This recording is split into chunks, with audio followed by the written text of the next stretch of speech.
Catherine Bernardo, may plano na alamin ang katotohanan sa isyu ni Daniel Padilla at Andrea Brillantes. Well, sa puntong ito ay hindi talaga dapat napatagalin pa ni Catherine Bernardo. Marami ang nagsasabi na kesa umaasa ang puso ni Catherine Bernardo na siya lamang ang mahal ni Daniel Padilla, ay dapat na gumawa na siya ng hakbang para malaman niya at para mas hindi pa siya lalong umaasa sa mahabang panahon. Dapat umano ay magkaroon ng paninindigan ng isang Catherine Bernardo. Dapat na ipaglaban niya ang kanyang karapatan bilang mahal ni Daniel Padilla.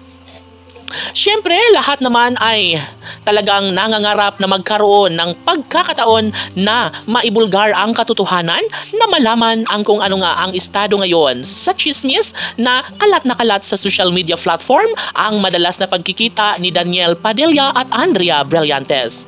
Malamang hindi ito madali para kay Catherine Bernardo. Masakit ito sa puso ni Catherine at ito lamang ang kanyang nais na malaman sa mas lalong madaling panahon. Dahil napag-isip-isip din ni Catherine Bernardo na hindi niya deserve ang masaktan ng lubusan dahil lamang kay Daniel Padilla.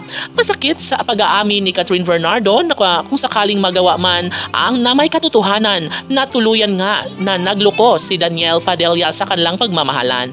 Ngunit napagtanto ni Catherine Bernardo na siguro nga ay kailangan niya na rin natanggapin ang katotohanan, dahil kung hindi sila para sa isa't isa ni Daniel Padilla ay baka yon ang dahilan kaya pumasok sa kanilang buhay relasyon ang nag-iisang Andrea Brillantes. Siyempre, nakakapanghinayang saad ni Catherine Bernardo ang tuluyang mawala sa kanyang buhay ang gwapong aktor na si Daniel Padilla. Siyempre, tunay na sila ay nagmamahalan at plano nga nila na maituloy ang kanilang kasal at pagbuo ng sariling pamilya.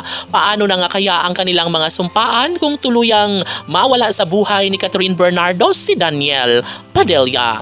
Well, sabi nga ng karamihan na kung si Andrea Brillantes nga ang pipiliin at sasamahan sa habang buhay ni Daniel Padilla, ay paniguradong pagsisisihan ito ni Daniel Padilla, dahil nga alam nila ang karakas ng nag-iisang Andrea Brillantes na baka pagdating ng panahon ay tuluyang iiwan ang nakakaawang puso ni Daniel Padilla. At siguro nga ay ayaw ng netizens na mawala sa buhay ni Catherine si Daniel, dahil isa umano itong bangungot ang pagpasok sa buhay ni Andrea Brillantes.